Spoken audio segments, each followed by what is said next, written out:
안녕하세요. 6살 난 딸아이를 혼자 키우고 있는 30대 여성입니다.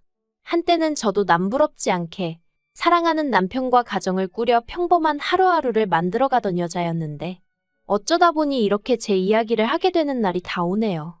제가 이렇게 제 이야기를 하는 이유는 사람들에게 제 전남편 욕을 해달라는 뜻도 있지만 동시에 저 같은 사람도 결국 이렇게 힘을 내서 살아가고 있다는 말씀을 드리고 싶어서예요. 그리고 이렇게 비록 익명이긴 해도 제 이야기를 한껏 토해내고 나면 그간 마음에 쌓여있던 응어리가 좀 풀어질 것 같기도 하고요. 아무튼 최대한 간결하게 적어볼 테니 이야기가 매끄럽지 않더라도 들어주시면 감사하겠습니다. 남편과 처음 만난 건 친구의 결혼식장에서였어요. 어디서부터 말해야 하나 싶은데 저는 한때 가수가 꿈이었을 만큼 노래에 열정이 있던 사람이에요. 하지만 일이 잘 풀리지 않아서 가수라는 꿈은 이루지 못했고 한동안 저와 같은 꿈을 가진 친구들에게 보컬 수업을 했었네요. 지금은 전혀 다른 분야에서 커리어를 쌓아가고 있지만요. 아무튼 이런 제 상황을 알던 친구가 자기 결혼식 때 축가를 불러주면 안 되겠냐고 아주 간곡히 부탁을 하대요. 그런데 솔직히 저랑 그렇게 가까운 친구는 아니었거든요.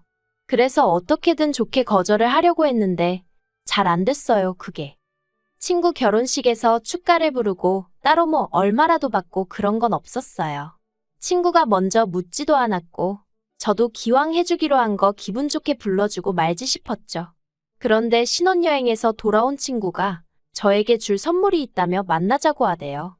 그리고 그렇게 나간 자리에 선물 대신 남편이 나와 있었죠. 솔직히 처음엔 좀 황당했어요. 친구 딴에는 나름 기발하다 생각했을지도 모르겠지만 당시 저는 남자를 소개받고 싶은 마음도 없었고 결혼에는 더욱이 뜻이 없었으니까요. 하지만 친구가 아기가 있어 만든 상황이 아닌 건 확실했으니 별달리 기분 나쁜 티는 내지 않았습니다. 그리고 말이 나와서 말이지만 그때 당시에는 남편이란 사람 자체가 싫지는 않았거든요.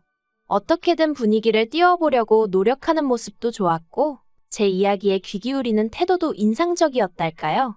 그리고 무엇보다 남편이 저를 무척이나 마음에 들어한다는 게 제 눈에 보이더라고요. 그게 좋았어요. 이후로 남편은 하루가 멀다 하고 문자에 전화를 해대며 적극적으로 다가왔고 그렇게 결국 저희는 얼마 지나지 않아 연인 사이가 되었습니다. 사귀는 동안 어느 다른 연인들처럼 약간의 투닥거림도 있었지만 비교적 원만한 관계를 유지해 나갔고요. 그러다 제 나이 30, 남편 나이 32의 부부의 영까지 맺게 되었죠. 결혼할 때 시댁에서 집을 해주셨고 저희 친정에서 혼수를 채워주셨습니다. 시댁에서 해주신 집이 브랜드 아파트는 아니었어도 비교적 신축이었던 데다가 방도 3개나 되는 30평대 아파트여서 무척 감사하게 생각했어요. 그래서 저희 친정에서도 그에 걸맞게 예단 보내고 남편 양복 맞춰주시고 명품 시계도 해주셨죠. 남편하고 반반 결혼했냐 하면 그건 아니지만 그래도 저희도 할 수 있는 만큼 최선을 다해서 성의를 보였다고 말하는 거예요. 그리고 결혼한 지 1년 만에 저는 임신을 했습니다.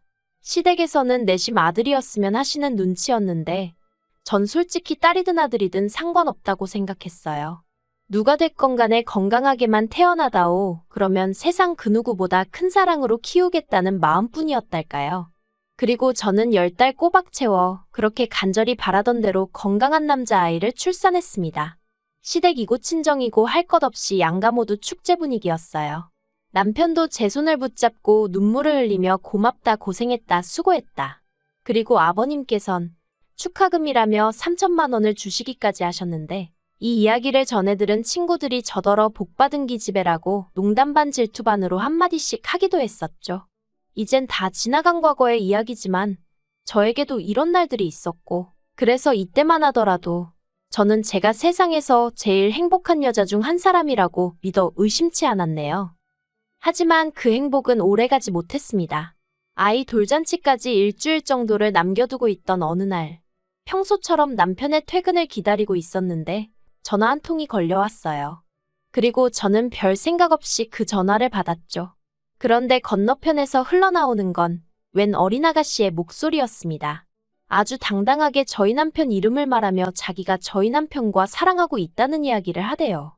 단 한순간도 상상해 본 적 없던 상황이라 순간 멍해지는 게 이게 지금 무슨 소리지 꿈인가 싶기도 하고 그래서 그냥 전화를 끊어버렸어요. 말문이 막힌다는 게 이런 건가 싶대요. 하지만 또다시 그 번호로 전화가 걸려왔고 저는 도저히 손발이 부들거려서 전화를 받을 수가 없었죠. 그런데 그 여자도 약이 올랐던 건지 아니면 절 쓰러뜨리겠다고 작정이라도 했던 건지 연달아 문자가 왔어요. 그리고 저는 고민 끝에 그 여자가 보낸 듯한 문자를 확인했는데 거기엔 남편의 벌거벗은 사진과 함께 어떻게 만나서 그간 어떻게 관계를 맺어왔는지 일련의 스토리가 쭉 적혀 있었습니다. 저더러 남편을 놔달라는 말 같지도 않은 말도 함께요. 사실 제가 출산하고 얼마 지나지 않아 남편이 개업을 했어요. 원래 다니던 회사를 나와서 자기 이름 석자 걸고 사업을 해보고 싶다면서 말이죠. 그리고 전 그런 남편을 진심으로 응원했습니다. 저와 이제 태어난 아이를 위해 노력해주는구나, 애써주는구나 싶어 고마운 마음까지 있었죠. 그런데 개업을 하고 얼마 지나지 않아 남편의 퇴근 시간이 늦어지기 시작했고 주말에도 출근이다 출장이다 집을 비우는 날이 많아져 갔어요. 그럴 때마다 전 그저 고생하는 남편이 안쓰러웠지 바람을 피우고 있을 거라곤 상상도 못했는데 실제로 남편은 저희와 함께하는 시간만 줄어들었을 뿐 여전히 저에게는 다정한 남편이었고 아이에겐 자상한 아빠였거든요. 아무튼 그렇게 장문의 문자를 확인하고 나서 저는 처음엔 당장이라도 남편에게 따져 물으려고 했어요. 하지만 이내 괜히 남편에게 변명거리를 쥐어짜낼 시간만 주는 건 아닌가 싶어서 일단은 남편의 퇴근만을 기다렸네요. 남편이 퇴근하기를 기다리는 시간이 정말 천년 같더라고요. 그리고 어느덧 2시간쯤 지났을까 남편이 평소처럼 웃으며 현관을 들어왔는데 전 아무 인사도 하지 않고 핸드폰만 남편 얼굴에 들이밀었습니다. 그리고 이 여자 누구냐고 물으니 금세 사색이 되어서는 일 때문에 알게 된 여자라면서 그 이상 그 이하도 아니랍니다. 이 여자가 무슨 이야기를 하는 건지 자기는 모르겠다며 일 때문에 너무 힘들 때 몇 번 따로 만나서 술 한잔 한 게다라고. 저더러 이 여자 말이 아니라 자기 말을 믿어줘야 한다면서 펄쩍 뛰대요. 그리고 저도 그런 남편을 정말 믿어주고 싶었어요. 사실 저도 어디서 남편이 바람을 폈는데 어떡하죠와 같은 글을 읽으면 이걸 왜 고민하나 당장에 이혼이지라고 생각하던 사람이었는데 막상 이게 제 일이 되니까 이성적인 판단이 불가능해지대요. 그리고 제 앞에서 정말 오해라며 싹싹 빌고 있는 남편도 왠지 진실만을 말하고 있는 것처럼 느껴졌고요. 그 여자가 혼자 소설을 쓰고 있는 건 아닐까. 그 여자가 꼬셔낸 게 분명해. 어떻게든 남편이 저지른 불륜을 제 스스로 부정하고 있었어요. 그렇게 매일같이 남편은 자기가 잘못했다 빌고 저는 저대로 그런 남편이 미워서 울고 그렇게 한 달 가까운 시간을 보냈을까. 갑자기 하루는 남편이 저에게 할 이야기가 있다고 하더니 아무래도 자기가 저를 놔줘야 할 것 같답니다. 하늘이 무너지는 기분이었어요. 이혼 이야기를 꺼내도 내가 꺼내야지. 어떻게 지가 나한테? 그리고 저는 구차하게도 그 이유가 뭐냐고 물었어요. 그러자 한다는 말이 그 여자가 임신을 했답니다. 그래서 그 여자를 자기가 책임져야 할 것 같다대요. 그 소리를 듣는데 어이가 없고 황당해서 그럼 나하고 우리 애는 하고 물었더니 기껏 한다는 소리가 저는 좋은 여자이지 않냐입니다. 처음 만났을 때부터 지금까지 자기나 시부모님이나 애한테 하는 것만 봐도 얼마나 좋은 사람인지 자기가 잘 안다면서. 그런데 그 여자는 아니래요. 자기가 헤어지자고 하니까 그러면 애도 지워버린다고 그런다면서 그런 여자를 어떻게 혼자 내버려 두냐입니다. 그래도 자기 앤데 그렇게 사라지게 둘 순 없지 않냐면서 말이죠. 그러면서 집도 차도 전부 다 저에게 주겠다고 이쯤에서 헤어지자대요. 배신감에 치가 떨린다는 게 이런 건가 싶고 아무 일도 없었다더니 애가 생겼다는 게 어이없고 이런 인간을 어떻게든 믿어보려던 제 자신이 한심하고 견딜 수가 없더라고요. 그래서 알겠다고 집하고 차 다 달라고 했어요. 그리고 시부모님께도 확실하게 당신의 도로 하게 된 이혼이라고 얘기하라고 했죠. 이 부분에선 남편도 살짝 멈칫하는 눈치였지만 이내 알겠다고 하더라고요. 그래서 이튿날 남편하고 같이 시댁에 찾아갔습니다. 아무것도 모르시는 시부모님은 연락도 없이 갑자기 웬일이냐 하시면서도 몹시 반가워하셨지만 이내 저희가 전한 소식에 정말 크게 충격을 받으신 듯 했어요. 평소에 그렇게 다정하고 상냥하셨던 어머님이 남편더러 네가 사람이냐고 악을 쓰셨고 아버님도 남편을 죽일 듯이 두들겨 패시더니 집하고 차뿐이냐며 당신이 미안하다고 위자료는 넉넉히 챙겨줄 테니 애 때문에라도 연락은 끊지 말고 살자 하시더라고요. 제가 간결하게 적느라 지금 이런데 정말 난리도 그런 난리가 없었어요. 그리고 얼마 안 가 바로 이혼 절차를 밟았습니다. 준다는 재산은 싹 다 받았고 남편이 일주일에 한 번은 애를 보여달래서 제정신이냐고 한 달에 한 번도 많다고 그렇게 합의하고 마음 같아선 평생 보여주기 싫었는데 그게 그렇게는 안 된다고 하더라고요. 그런데 이 과정에서도 그 여자가 또 연락을 해와서는 어떻게 사람을 그렇게 싹 다 벗겨먹을 궁리를 하냐면서 저더러 이기적이네 뻔뻔하네 말 같지도 않은 소리를 해대더군요. 아무튼 이걸로 속 썩은 걸 제외하곤 그래도 비교적 수월하게 이혼했습니다. 이혼 절차를 마치자마자 집도 차도 팔았더니 제법 목돈이 생겼는데 이건 저랑 제 아이의 미래를 위해 아껴둬야겠다는 생각이 들어 손 떼지 않고 그대로 친정에 들어갔어요. 친정 부모님께는 그저 죄송한 마음뿐이었죠. 주변 사람들한테 딸 자랑하는 재미로 사셨을 텐데 괜히 얼굴에 먹칠을 한 것 같았거든요.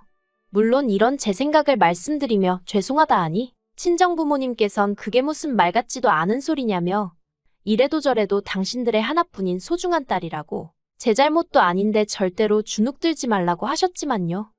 한편 저는 바로 직장을 구했습니다. 결혼 전 다니던 회사로 돌아가기엔 시간이 많이 흘러서 힘들 줄 알았는데 회사에서 가깝게 지내던 상사에게 연락을 하니 마침 구인 중이었다면서 잘 됐다고 얼른 돌아오라고 하더라고요. 다행이었죠. 사실 돈이 궁했던 건 아니지만 집에만 있으면 미칠 것 같았거든요. 물론 여전히 지금도 속에서 울컥하고 뭔가 올라올 때가 있긴 하지만 그래도 지금은 많이 안정되고 편해졌어요. 아무튼 그러다 한 달 전 주말이었습니다. 아이가 남편을 만나는 날이었는데 보통은 원래 제가 아침에 남편에게 아이를 데려다주고 저녁에 남편이 데려다주거든요.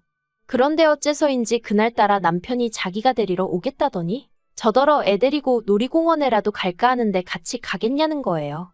그래서 제가 제정신이냐고 됐다고 애나 제대로 놀아주라고 했어요.